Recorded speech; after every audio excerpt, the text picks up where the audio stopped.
Victoria de Bortoli.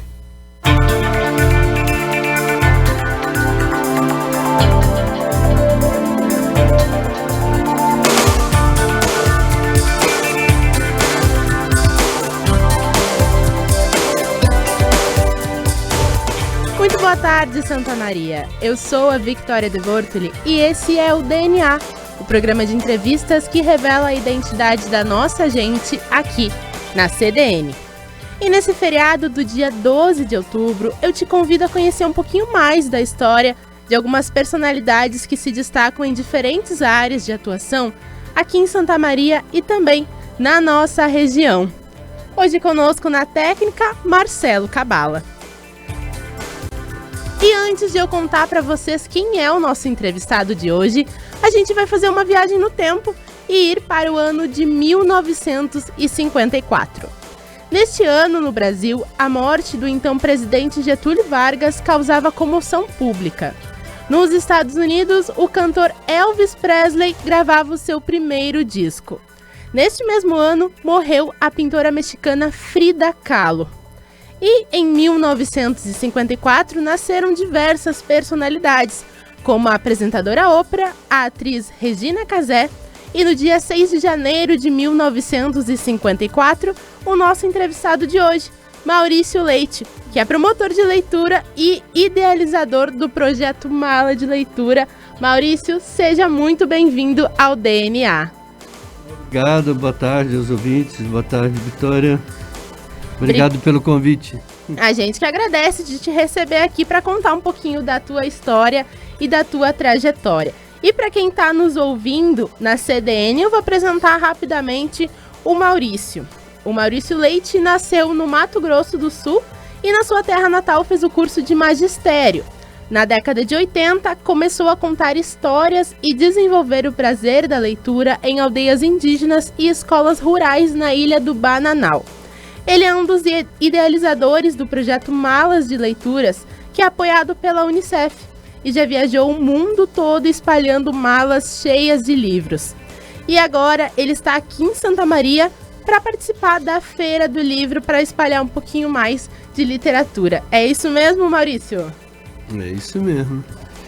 Uma missão difícil essa, trabalhar com livro e leitura num país onde as pessoas não gostam muito de ler, né? Não gostam por quê? Porque não foram ensinadas a gostar de ler. Por quê? Porque ler é uma coisa que se aprende por gosto e pelo prazer, e não por hábito, por obrigação, né? E leitura é uma coisa muito divertida, prazerosa, se bem feita, né? Mas ela tem uma coisa muito mais importante, que é a possibilidade de mudar vidas. Mudar a sua vida para melhor através do quê? Do conhecimento adquirido através da leitura. Mas eu me sinto no Brasil, às vezes, meio que vendendo gelo no Polo Norte, né? Que assim, tudo é feito para que a gente não leia. Tudo é feito para... né? O livro é caro, não temos... Eu andei em Santa Maria, eu observo tanto de farmácias que tem na cidade. Em cada esquina tem uma farmácia. Então mas eu não vejo a mesma quantidade de livrarias ou bibliotecas. Então a nossa doença, será que ela é só física ou ela também é intelectual? Se a gente substituísse algumas farmácias por bibliotecas, por espaços de leitura, eu acho que a gente seria uma população mais saudável. Fica a reflexão aí, né, da gente pensar um pouquinho mais sobre o mundo em que vivemos hoje. E Maurício, para a gente continuar contando um pouquinho da tua história, eu queria que a gente voltasse lá para tua infância, tu nos contasse como é que tudo isso começou. Aonde que tu nasceu, Maurício? Eu nasci em Mato Grosso, depois de dividir o estado, né? Mas eu nasci no estado de Mato Grosso. E qual é o nome da cidade que você nasceu? A cidade que eu nasci, Cacilândia, hoje é Mato Grosso do Sul, é divisa com o estado de Goiás. Nasci num lugar muito bonito, porque do berço onde eu dormi meus primeiros dias até o rio, não tinha mais que 500 metros. Um rio bonito, o rio Aporé, que divide o estado de Mato Grosso do Sul, o estado de Goiás. E lá do lado tem a Lagoa Santa, que é um lugar mágico, assim, com água azul, verde, pedras coloridas. Parece um cenário de livro. É a lagoa vulcânica que você não consegue ficar no fundo. Você mergulha, ela te joga para a superfície com algas, peixes e tal. E do lado esse rio Aporé, que era muito legal, uma cidade rodeada de montanhas. Eu não vou tanto lá quanto eu gostaria, mas eu me sinto muito feliz quando eu volto lá. E eu e a cidade temos a mesma idade também. Então, olha quando só, eu nasci, ela era bem pequena, né? Que bacana. E como é que foi essa tua infância? Tu tinha irmãos, tu tinha pessoas da tua idade? Quais eram as tuas atividades? A leitura já estava presente na tua vida nesse momento? Eu acho que eu nunca andei muito assim com gente da minha idade. Quando eu fico olhando assim, eu gostava mais de gente mais velha, né? Gente que tinha história para contar, que já tinha vivido, que fazia coisas, ou que tocava. Naquela época a gente tinha uma vida livre, então se eu passasse em frente a um bar, um boteco, tinha alguém tocando violão, eu já ficava, né, por lá, tal. E eu me lembro uma vez a gente foi visitar minha avó numa cidade também pequena e não tinha rádio, tinha um alto-falante que fazia às vezes de rádio, dava notícia, ligava algumas horas do dia e tal. E eu cheguei e já fui pra rua, que era o que eu mais gostava tal. E aí estavam lá na casa da minha avó e minha mãe falou assim: essa voz aí no alto-falante, né, é a voz do Maurício. Mas como tu foi para lá? Eu já estava dando entrevista, cantando, tinha um homem que tocava violão e não cantava. Isso tu tinha que idade? Sei lá, 10, por aí, 9, 10, né? E o cara tocava violão muito bem, mas não sabia cantar. E ele tocava umas músicas que a minha mãe cantava em espanhol, né? Uns boleros. Já começou fazendo sucesso. Mas o negócio de ler eu aprendi na minha casa. Nunca fui na escola, nunca vi um livro nas escolas onde eu estudei, a não ser livro didático, livro de literatura não. Aprendi a ler na minha casa. Minha mãe gostava de ler, meu pai gostava de ler gibi. Eu comecei lendo gibi por causa do meu pai. Meu pai era uma pessoa muito calada, ele não falava. Quer fazer ele feliz é assim, não fale com ele, né? O mínimo, tal. E era um mistério, esse senhor lá era uma caixa de mistério, né? A gente não sabia o que ele pensava, tal, que ele tinha uma imensa dificuldade de falar, não gostava de falar. Mas uma coisa não mudava, que ele deitava depois do almoço e pegava o gibi, ele estava no sofá e começava a ler e começava a rir da gargalhada, levantava a perna, sentava, deitava de novo, ficava imaginando, eu não li ainda, né? Eu falei, mas que poder tem esse gibi de fazer com que esse homem que é praticamente mudo, né, se expresse tanto com risadas e caras divertidas e tal. Então essa foi a primeira experiência transformadora de leitura, né, dentro da minha casa. E minha mãe com os livros e fotonovelas que ela trocava com as amigas e eu que era o mensageiro, então aproveitava para dar uma lida. Aprendi a ler sozinho por, sei lá, curiosidade. Quando eu entrei na escola já sabia ler. Já sabia dar aula também, porque meu irmão é mais velho e eu ficava vendo a aula dele pela janela, como é que as professoras davam aula. Então eu tinha um quadro negro e eu dava aula para as cadeiras lá da mesa de jantar da minha mãe, né? Eram 8 cadeiras, eu alfabetizei todas elas, sentava na cadeira, fazia pergunta do aluno inteligente, depois fazia daquele aluno que não percebeu muito a matéria, explicava. Tu ia para a escola antes de precisar ir para a escola? Assistir a aula pela janela. Eu gostava daquele ambiente giz, apagador, tal, né? E minhas brincadeiras eram de dar aula, né? Eu fiz primeira comunhão com 8 anos, eu acho, foi. E nesse mesmo ano eu já virei catequista, porque eu era muito mais interessante do que a senhora que dava catequese pra gente. E eu trabalhei 16 anos para a Diocese de Mato Grosso, né? Preparando para a primeira comunhão. Podia me dar qualquer coisa, eu dava aula, podia ser primeira comunhão, geografia, história, não interessa. Eu gostava de inglês, eu gostava dos Beatles, eu traduzia as músicas, eu cantava, eu sabia mais do que a minha professora de inglês, né? Ela dava aula perguntando para mim, eu sempre a substituía também nas outras. Gostava de dar aula, não interessa, matemática, me dá um plano e eu sigo, não tem o menor problema para fazer isso. E tu comentou que na tua escola não tinha livros de literatura, somente livros didáticos. Como é que era esse ambiente escolar? Não se incentivava a leitura dessa forma divertida, como um hobby? Como é que era nessa época? Eu acho uma coisa assim, hoje as pessoas não entendem bem qual é o papel da escola. Não havia, respondendo sua pergunta, não. Mas haviam outros espaços, né? Ou na biblioteca, ou na minha casa, ou com quem minha mãe se relacionava, e meus pais, meu pai assinava revistas, gibis, chegavam e tal. Hoje eu acho que as pessoas deixam o filho na porta da escola e quer que a escola faça tudo. E a escola assumiu determinadas atribuições que não são da sua competência, né? Escola é para dar formação, instrução. A cultura e a educação vêm da casa. Se você não recebe isso em casa, você não vai ter. Porque quando a escola abre o ano letivo, ela já tem uma determinação do Ministério da Educação de conteúdos que ela tem que cumprir. Em geografia, em história, ela tem muitas coisas para fazer.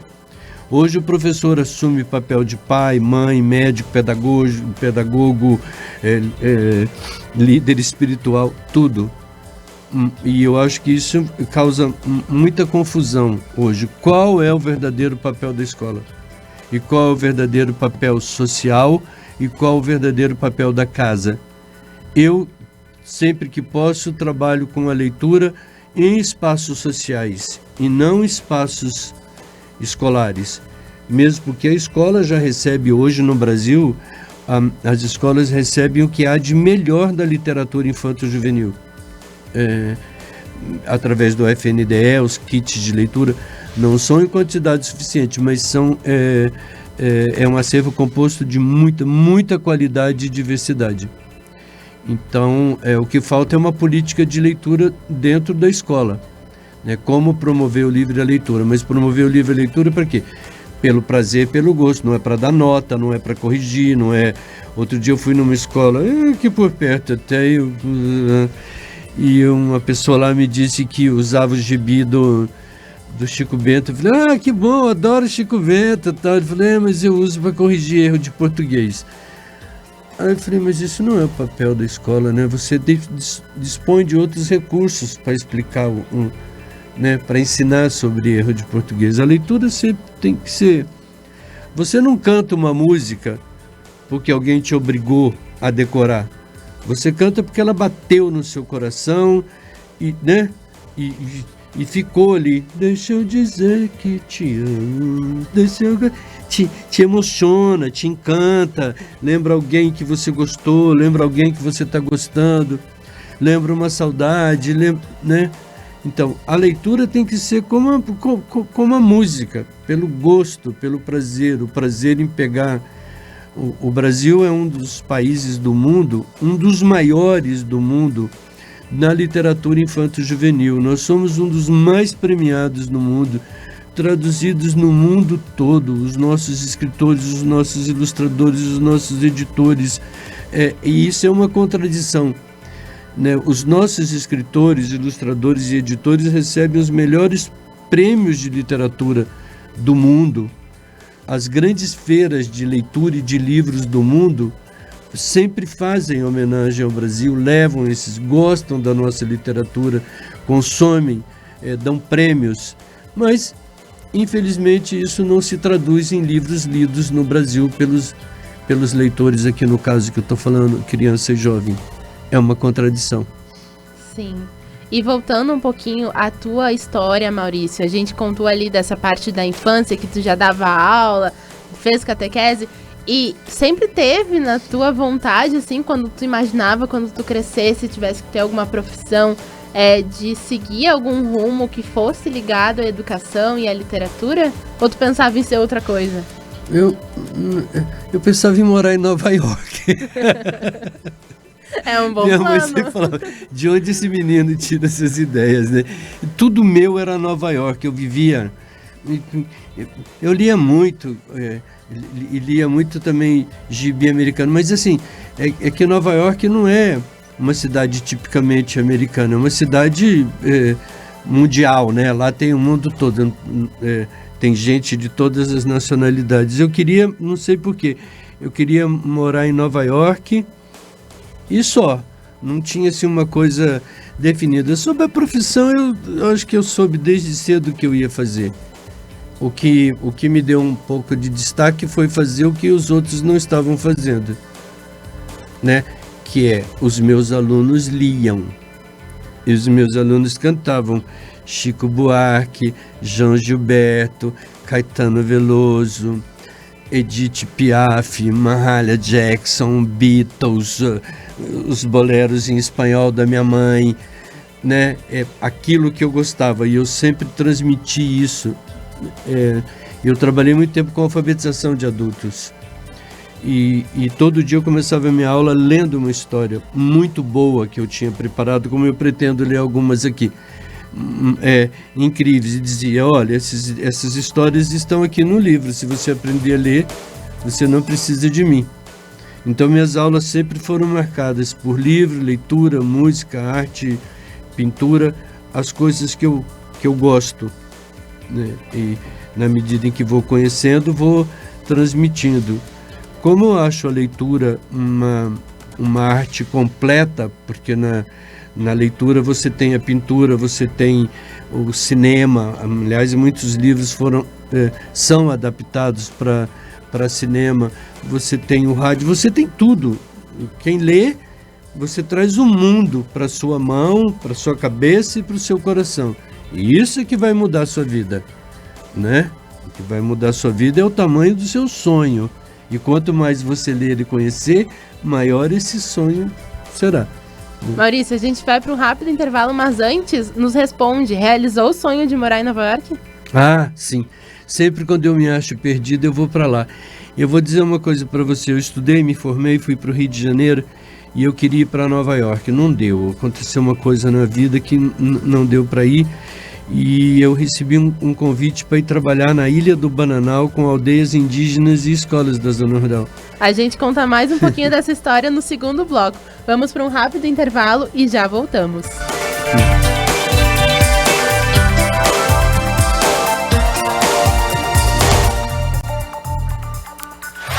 Taslo Bar, palco de excelentes shows ao vivo, festas e eventos. Nossa carta de drinks preparadas com ingredientes artesanais proporciona uma experiência única de sabor. Todos os ambientes do Taslo Bar estão voltados ao palco, que tem agenda com as melhores bandas da região e eventos nacionais. O estacionamento fechado junto ao shopping é segurança para aproveitar a noite. Taslo Bar, perfeito para saborear drinks exclusivos e petiscos saborosos. No Shopping Praça Nova. Chegou a hora de preparar a lavoura para a próxima safra de grãos. Se você está em busca de assistência técnica especializada, conte com a Cotricel, uma equipe de profissionais especializados, auxiliando no planejamento de insumos, análise de solo, escolha das sementes, além da assessoria no manejo e regulagem de implementos. Seja um associado da Cotricel e aproveite as vantagens.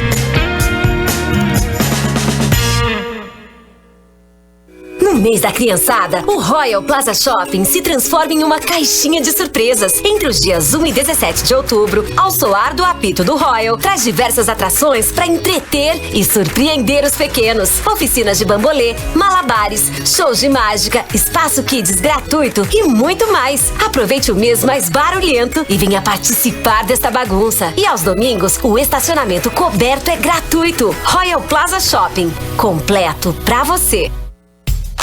Promoção Junte e Compre do Diário. Todo mês, diversos produtos com preços especiais para os nossos leitores. Desde canecas, kits de talheres e tábuas, a câmeras digitais e muito mais. Ficou interessado? Então vá até a loja do Diário, no Elegância Center Shopping, ou entre em contato com a gente no 3213-7113 ou pelo WhatsApp 99139-5223 e saiba mais. A forma mais rápida e segura de você encontrar seu imóvel para comprar, alugar, montar sua empresa e investir no setor imobiliário. Encontrar o que você precisa. Orion Imobiliária e Incorporadora. A experiência de quem conhece e investe na cidade. Santa Maria. Fone 3221-5469. Bom dia, cidade! Eu, Alexandre de Grande, e a minha colega Viviana Fronza vamos te acompanhar nas manhãs de segunda a sábado. A partir das 7 horas, vamos trazer notícias do trânsito, ocorrências da segurança pública, previsão do tempo e comentaristas convidados para repercutir as principais notícias do dia. Bom dia, cidade! Informação para começar bem o dia.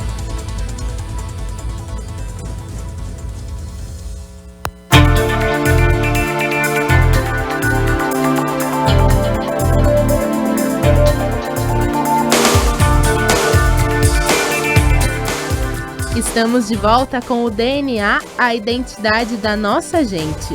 Eu sou a Victoria de Bortoli e recebo aqui no estúdio hoje Maurício Leite, promotor de leitura e idealizador do projeto Mala de Leitura.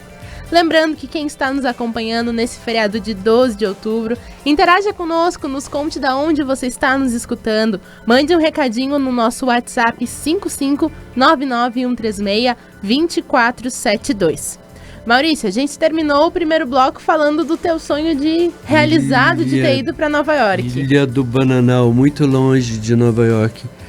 Eu trabalhei muitos anos lá como voluntário para a Igreja Católica, mas não fazia um trabalho cristão, fazia um trabalho humanitário. Trabalhei com o bispo Dom Pedro Casaldáliga, que infelizmente morreu ano passado, um senhor que enfrentou e sobreviveu à guerrilha do Araguaia e sempre trabalhou do lado dos pequenos, sempre trabalhou do lado dos poceiros, dos índios, e defendendo os direitos humanos e principalmente os direitos e as terras indígenas dessa região. É um trabalho muito bom. E eu achei que para mim estava bom, a vida já estava ótima, ia terminar ali e Nova York era apenas um sonho. Porém, um dia... longe, chegou um senhor lá que alguém falou para ele e tal, de um branco que trabalhava lá, trabalhava na Ilha do Bananal levando livros, lá que nasceu a Mala de Leitura, né, que é uma biblioteca itinerante e tal. E esse homem disse que era do Unicef, queria me dar dinheiro. Mas eu não acreditei. Quando você trabalha num lugar assim de conflito de terra, tal, né, você é programado para desconfiar de tudo. Eu falei, mas por que o senhor quer me dar dinheiro? Né? É bonzinho porque eu dei uma canseira no homem para, né? Fui falar com meu amigo bispo, me aconselhar e tal. Realmente o senhor era do Unicef e me deram dinheiro para expandir o programa de Mala de Leitura. E o escritório da Unicef era do lado de um outro escritório americano que chama Ashoka, que é uma organização americana que ela não financia projetos, ela financia pessoas empreendedoras e tal. E essa entidade me procurou e eu pus umas ideias no papel e aí eu fui fellow você é para sempre, né, companheiro, mas aí durante 4 anos você recebe uma bolsa em dinheiro para viver em paz, não precisar trabalhar, tipo, para pagar aluguel e comer, isso eles te dão. E aí começaram a me levar para os Estados Unidos para fazer palestra. né? E eu me dei muito bem com eles nessas palestras, mostrar para as pessoas, né? Assim, o primeiro lugar que eu falei foi na Universidade de Harvard, em Boston. Meu joelho tremia, batia um no outro, assim. Que idade né? você tinha, Maurício, nessa época? Eu já tinha 30 e tantos, já estava rodadinho. Comecei cedo, para quem começou cedo. E depois aí me convidaram para trabalhar lá. Eu fiz mala de leitura em aldeias indígenas no Arizona, Novo México, Montana. Trabalhei com a Biblioteca de Nova York, trabalhei com a Columbia University, né? Aí me deram um papelzinho, mandaram um papel para eu ir morar nos Estados Unidos e colocar no papel o nome de 3 cidades americanas que eu gostaria de morar, né? Eu botei em primeiro lugar Nova York, segundo Nova York, terceiro Nova York. E fiquei vivendo em Nova York até que eu conheci a dona Ruth Cardoso, que foi a esposa do Fernando Henrique Cardoso, uma grande dama do Brasil que nos faz muita falta.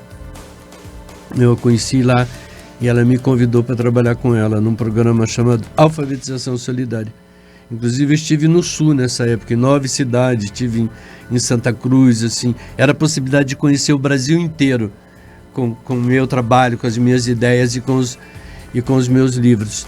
E eu voltei para o Brasil com planos de voltar para Nova York um ano depois. E aí eu fui numa reunião lá com uma senhora exatamente para voltar para Nova York, no Itamaraty, no Ministério das Relações Exteriores, para mostrar o trabalho que eu queria fazer em Nova York. Eu levei a mala de leitura, a mulher se encantou e me mandou para a África, né? E aí eu comecei a fazer Moçambique, Angola, Cabo Verde.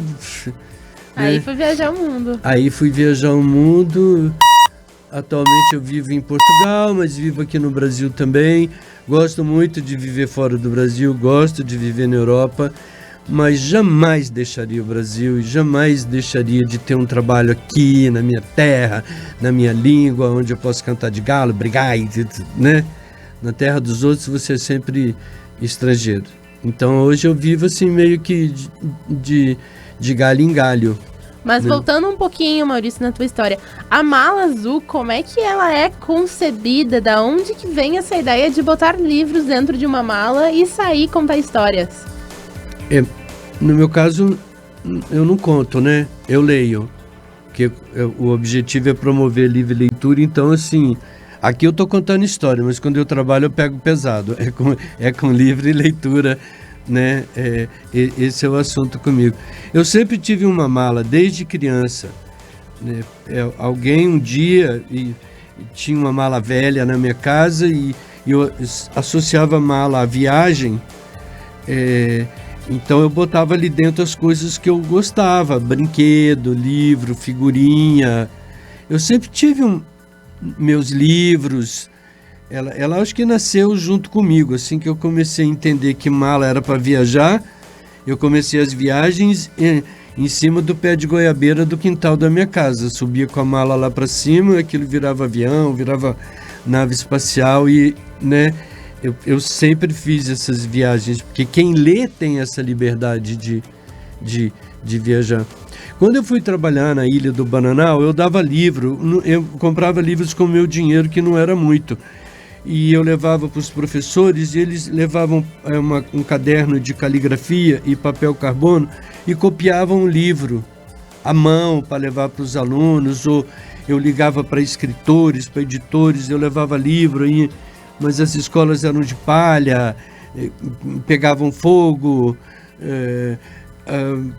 a vaca comia, o coati fazia ninho, não sei quem levava, e aí eu me lembrei da minha antiga mala de viajar pelo mundo, né? Que já era uma biblioteca itinerante.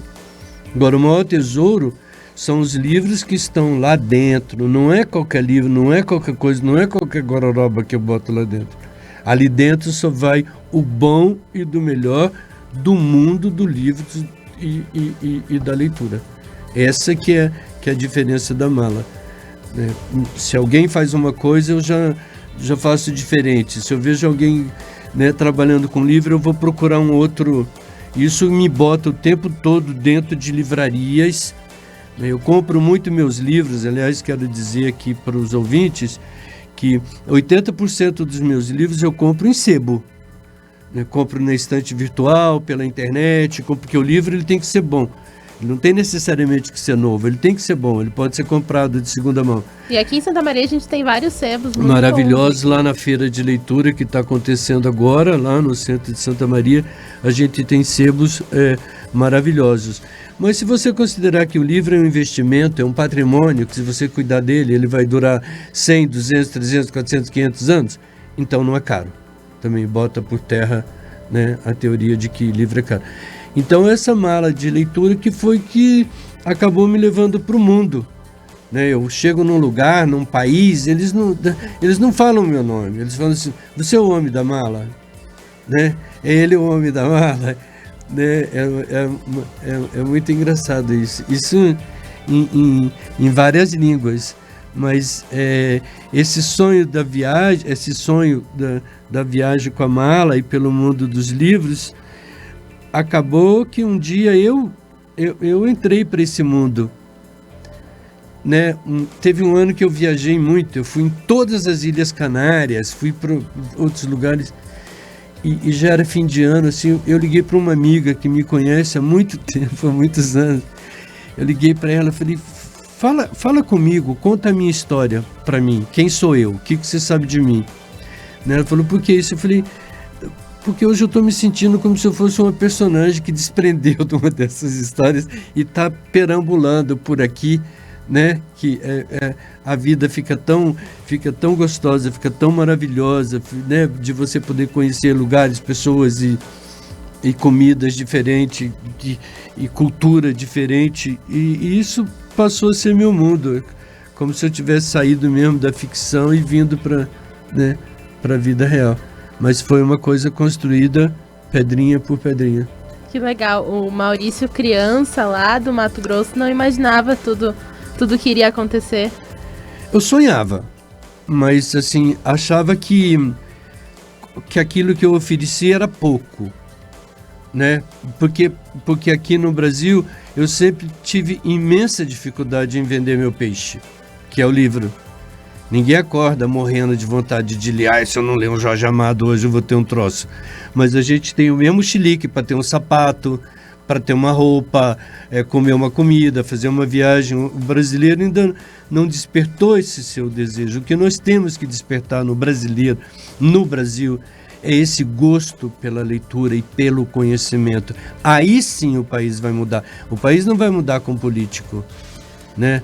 Até o político também é muito limitado para fazer coisas. Mas quem muda um país é o seu povo. E um povo lido, um povo esclarecido, muda tudo. Na vida e no país. Então o que eu desejo para o meu país é fechar um pouco de farmácia, colocar bibliotecas e espaços de leitura nesses lugares, porque eu acho que a maior doença do brasileiro hoje é essa doença intelectual, é a falta da informação, né? A leitura te traz o conhecimento, e o conhecimento é poder de decidir sobre a sua vida, seu destino, sobre aquilo que você quer, né? Até para sonhar a leitura faz falta, né? Porque o sonho de quem lê sempre vai ser maior e mais colorido. Não sei. Vamos ler, minha gente. Vamos despertar esse gigante adormecido e botar todo mundo a acordar com o livro na mão. E por falar em leitura, tu trouxe alguns livros aqui, né, Maurício, pra gente? Alguns. Eu vou ler aqui 2 textos rápidos. Um eu vou ler, que é do Nani, porque infelizmente o Nani foi mais uma vítima da Covid essa semana. Um grande escritor, um grande chargista, caricaturista, e trabalhou no Pasquim, nos grandes jornais do Brasil. E ele publicou um livro que foi reeditado agora, que chama Feliz e Orgulhoso Envaidecido Mesmo. E em homenagem ao Nani, esteja onde você estiver, Nani, a gente vai continuar lendo seus livros. E eu vou ler um pequeno conto chamado 1 a 1.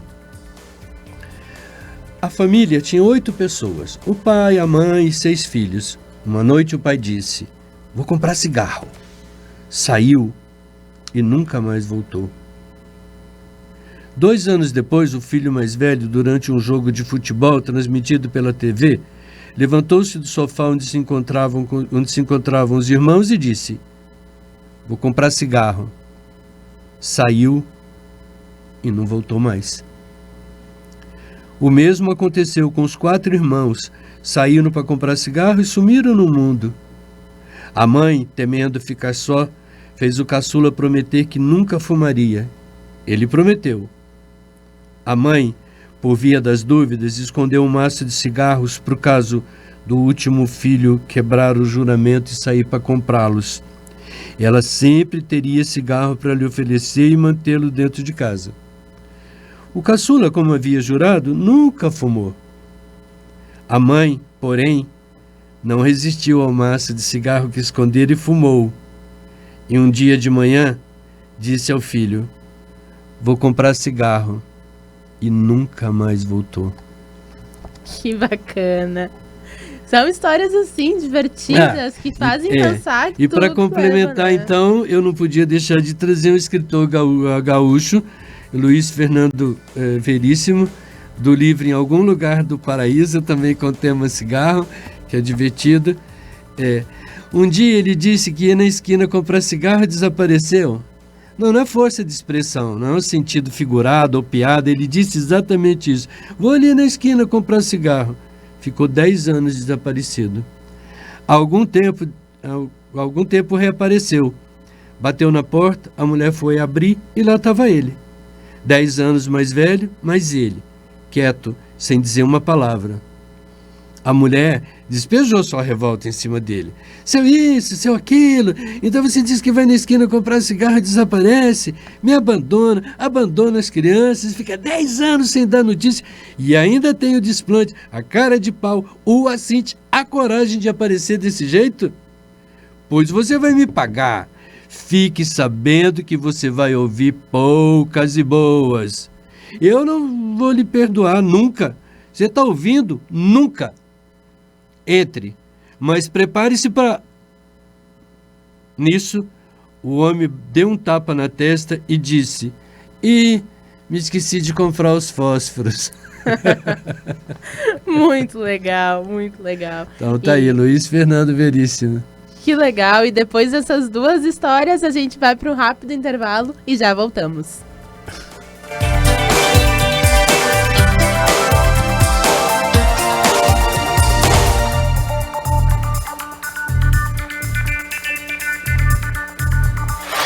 Caslo Bar, palco de excelentes shows ao vivo, festas e eventos. Nossa carta de drinks preparadas com ingredientes artesanais proporciona uma experiência única de sabor. Todos os ambientes do Caslo Bar estão voltados ao palco, que tem agenda com as melhores bandas da região e eventos nacionais. O estacionamento fechado junto ao shopping é segurança para aproveitar a noite. Caslo Bar, perfeito para saborear drinks exclusivos e petiscos saborosos. No Shopping Praça Nova. Fortalecer a economia local. Esse também é o desafio da Prefeitura de Santa Maria no enfrentamento à pandemia. O programa Juro Zero oferece empréstimo facilitado e sem taxas para os microempreendedores. Já com o Santa Maria Emprega, novas oportunidades de trabalho estão sendo criadas para quem mais precisa. Isso é cuidar das pessoas.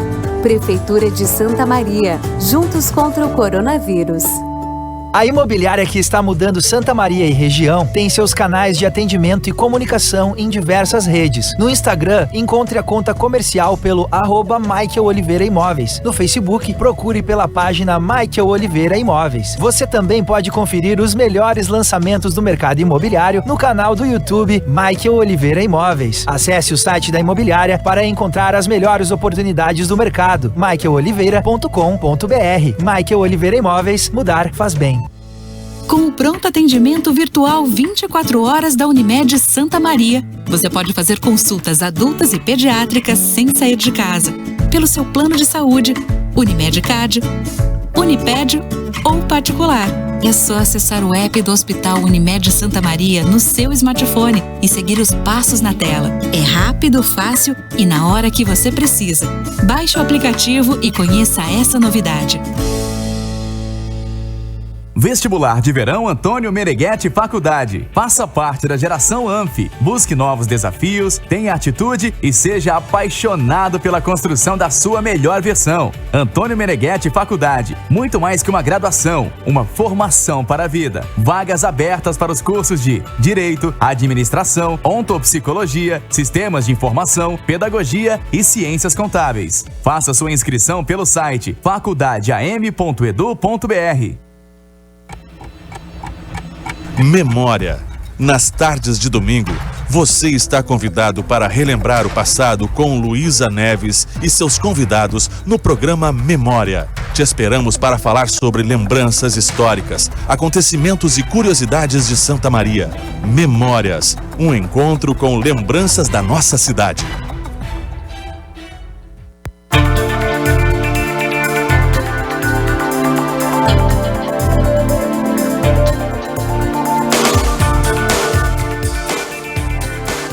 Estamos de volta com o DNA, a identidade da nossa gente.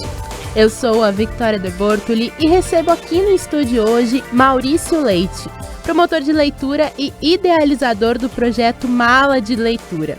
Lembrando que quem está nos acompanhando neste 12 de outubro e quiser nos mandar um recadinho, manda para o nosso WhatsApp 55991362472. E eu quero dar um recadinho que chegou aqui no nosso WhatsApp. Parabéns ao professor Maurício pelo trabalho. Vida longa a esse trabalho, vida longa ao homem da mala azul. Oba. Recado do Gilvan Ribeiro, nosso secretário de esportes da cidade, que inclusive já esteve aqui no DNA. Gilvan, muito obrigada pela audiência. Obrigado, Gilvan. Muito obrigado. Eu estive lá visitando o projeto deles, o projeto Remar, né? Dele e do irmão dele. Fiquei encantado, assim. Não só com a beleza do trabalho que eles fazem, mas assim, pela qualidade do trabalho, pela seriedade e gostei muito de ter o contato com as crianças e com os jovens lá daquela comunidade. Eu saí muito, muito feliz de lá. Para mim, Santa Maria foi uma grande descoberta, porque eu vim a primeira vez para a Feira de Livros. Eu não sabia que tinha uma Feira de Livros tão É isso que eu ia perguntar para antiga, ti. né? Como é que tu chega a Santa Maria? Como é que começa a tua relação com a cidade? Foi o Marcelo Canelas foi patrono, e aí quando ele foi patrono ele trouxe algumas pessoas que ele conhecia, né? Amigos dele lá da Globo que tinham livros e tal, e para a área infantil ele me convidou. Então eu vim com a mala de leitura e achei Santa Maria um terreno muito fértil para trabalhar. Não Santa Maria, a região, né? Que tem uma feira muito antiga, que tem um teatro muito bonito e que tem grandes escritores e que tem muitos escritores, muitos ilustradores, muitos artistas que trabalham nessa área da produção literária, e foram me convidando, eu fui voltando, espero que continue. E aqui na cidade, como é que é a tua experiência em levar a mala de leitura para a sociedade, para projetos sociais? Aqui agora, neste ano, durante a Feira do Livro, tu realizou ações, até inclusive eu acompanhei uma das tuas ações, que foi lá no bairro Nova Santa Marta, na Praça Céu, com o pessoal do skate, foi muito legal. Nos conta um pouquinho dessa tua experiência com a cidade nos projetos. Bom, sempre que me convida eu fico muito feliz, porque eu não recebo tantos convites quanto eu gostaria para promover o livro e a leitura. Como eu disse, é difícil trabalhar com livro e leitura no Brasil, né? Promover o livro e a leitura. Mas você citou o exemplo da Praça Céu. Eu trabalhei com os garotos jovens do skate e foi uma maravilha, porque eu tive menos de uma hora lá e a gente leu um monte de livros. Eu vou lá, finjo que leio, mas meu objetivo é botar livro na mão deles e que eles leiam. E o que a gente fez depois de termos lido os livros foi conversar sobre o que lemos. E cada um deu um depoimento que eu achei muito consistente, muito sério. Quer dizer, por que não temos leitores? Será que nós estamos oferecendo os livros certos para as pessoas certas e nos lugares onde eles são necessários, né?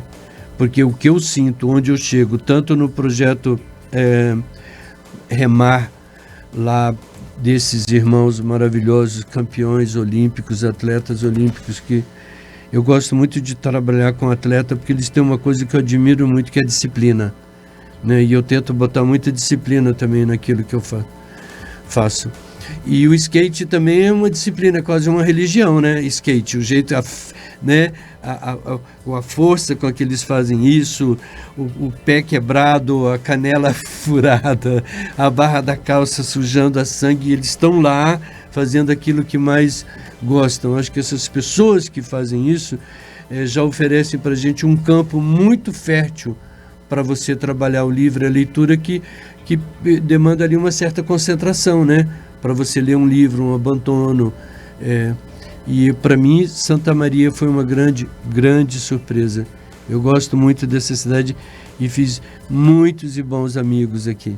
Que legal. Maurício, aqui no nosso programa a gente tem um quadro que se chama Diagnóstico, que são especialistas, mas não são especialistas médicos, são especialistas em Maurício, que vão dar um pequeno depoimento falando a respeito de você. Que será que vai vir, hein? Vamos rodar o primeiro depoimento, vamos ver se tu reconhece essa voz. Conheço Maurício Leite desde os anos 90. Nós viajamos juntos muitas vezes pelo projeto do Proler, por várias cidades brasileiras. E Maurício acabou ficando dentro da minha vida, porque ele tem um projeto maravilhoso e acredita nas mesmas coisas que eu em matéria de literatura e educação. Eu sempre vi o trabalho do Maurício como se ele fosse uma pessoa que planta árvores. Ele planta. As suas sementes vão dentro de uma malinha de leitura maravilhosa. Eu o acompanhei algumas vezes, inclusive a Portugal, na cidade de Beja, nas Palavras Andarilhas. E eu só tenho que dizer que é uma honra para mim ter o Maurício Leite dentre os amigos que eu mais amo. Seu trabalho é maravilhoso, merece todas as medalhas do mundo. De quem é essa voz? Rosiana Moura, minha amada, quer me matar do coração, Santana. Eu devia ter desconfiado. Ela me mandou 4 mensagens e apagou, sabe? Eu acho que ela ficou com medo de dar pista. Eu falei, ela nunca fez isso. Eu li lá, mensagem apagada. Mas guardou bem o segredo. Guardou bem o segredo. Eu até ia ligar para ela, dizer assim, você tentou falar comigo, amiga. A Rose é um amor da minha vida. Ela já me surpreendeu muito, dedicando alguns livros que ela escreveu. Da onde que ela é? Ela é do Rio de Janeiro, mas ela mora em Saquarema. A Rosiana, ela escreve tudo, escreve bem, escreve poesia para crianças e jovens, e tem livros maravilhosos. Tem um livro que eu gosto muito que chama Classificados Poéticos, que é tipo, aluga-se um coração, tal. É um livro para jovem. O que ela escreve é maravilhoso. E volta e meia ela me surpreende. Eu não sei se ela está ouvindo esse programa, mas Rose, I love you. E fica a dica para quem quiser conhecer um pouquinho do trabalho dela, né? Rosiana Murray, grande escritora brasileira, uma grande amiga da minha vida. E a gente tem mais um áudio, vamos rodar? Ah, meu Deus. Quero partilhar com muitos amigos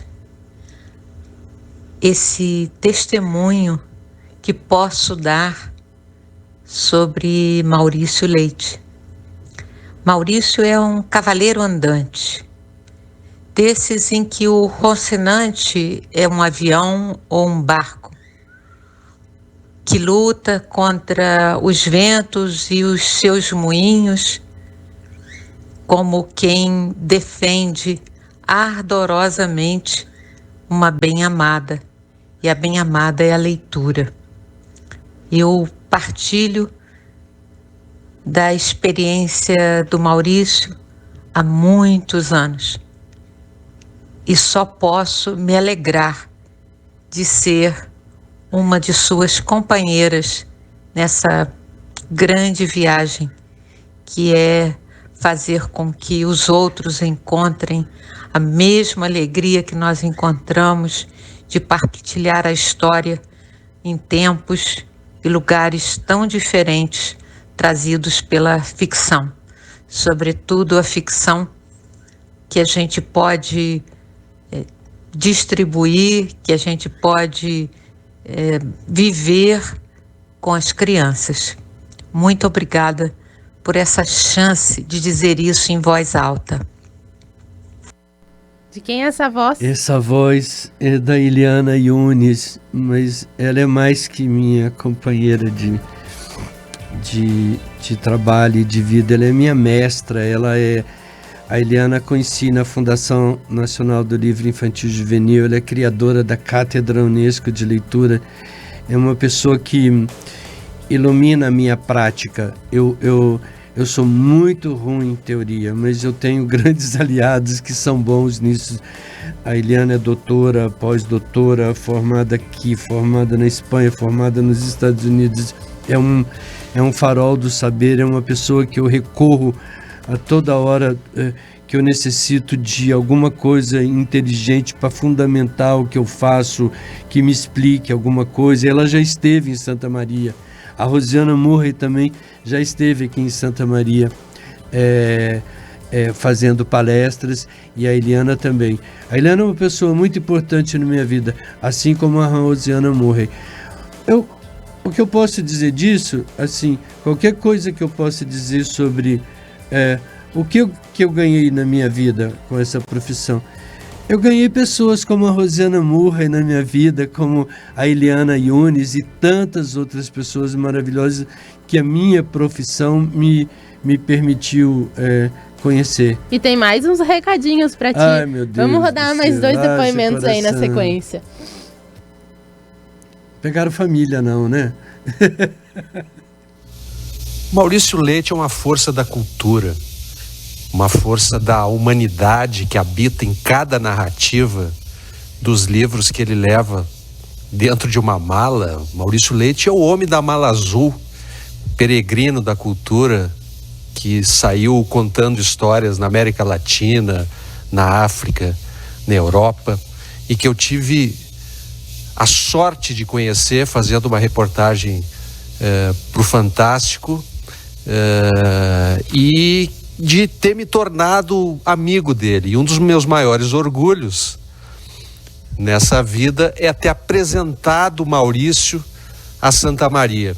E acho que aí houve um caso de amor, né? Santa Maria se apaixonou pelo Maurício, e acho, o Maurício pode confirmar aí para vocês no programa, que esse amor foi correspondido, né? E que sorte a nossa a gente ter o Maurício em Santa Maria e a possibilidade dele levar o seu carisma e a sua capacidade narrativa para as crianças da nossa cidade.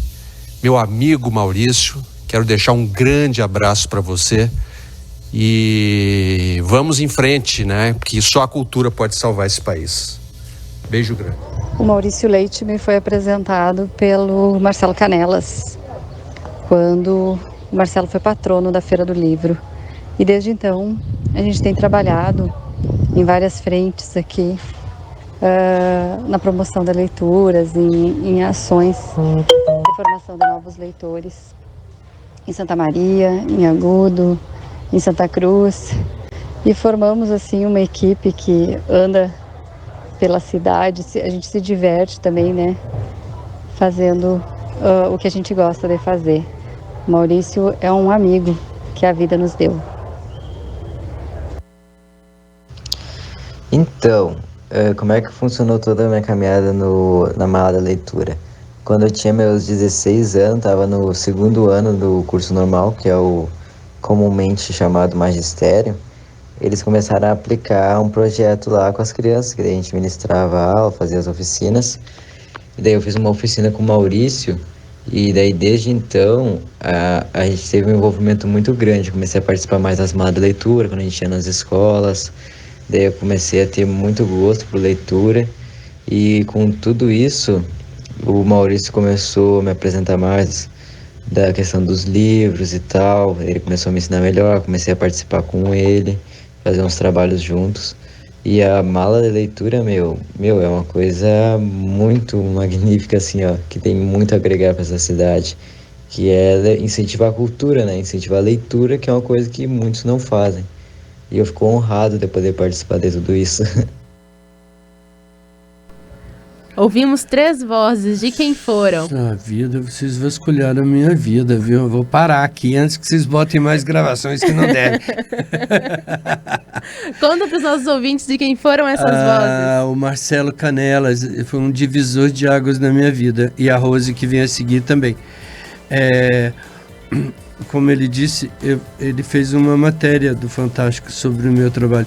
E antigamente as pessoas falavam assim: manda seu currículo, né? Eu tinha que estar escrevendo coisas, fiz isso, fiz aquilo. Depois que o Marcelo fez a matéria para o Fantástico, eu mandava só o link da matéria e todo mundo dizia: que maravilhoso e tal, porque maravilhoso é o trabalho do Marcelo. Ele tem esse dom de fazer as matérias de cunho humano, né? Você não fica indiferente vendo uma matéria dele. Até eu fiquei bonitinho no que ele fez, sabe? Muito generoso. E ele que me apresentou Santa Maria, que me apresentou a Rose, que me apresentou o Richards. Então vem numa sequência. Eu disse no início, quando você tem uma mala pronta para viajar pelo mundo, as coisas vão acontecendo. Essa matéria que eu fiz com o Marcelo, que o Marcelo fez, ela tinha tudo para não ir ao ar, porque foi feita tal, e ligava a produtora da Globo, falava: vai sair domingo. Aí, no domingo que ia sair, morreu a Hebe Camargo. Não tinha espaço na televisão. No outro, eu acho que era eleição. E aí a moça, a produtora, disse: olha, talvez nem saia a matéria, né? E eu estava tomando sorvete um dia numa cidade lá em Goiás.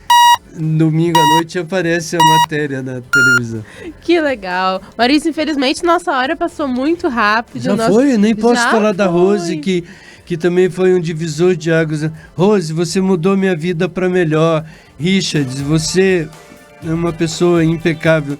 Eu não esqueço daquela carta que você escreveu lá sobre a aula quando você era bem mais novinho do que você. Obrigado a todos, obrigado a você, obrigado a Santa Maria. Saí daqui muito emocionado. Obrigada, Maurício. Esse foi o nosso DNA e amanhã voltamos. Tchau, tchau.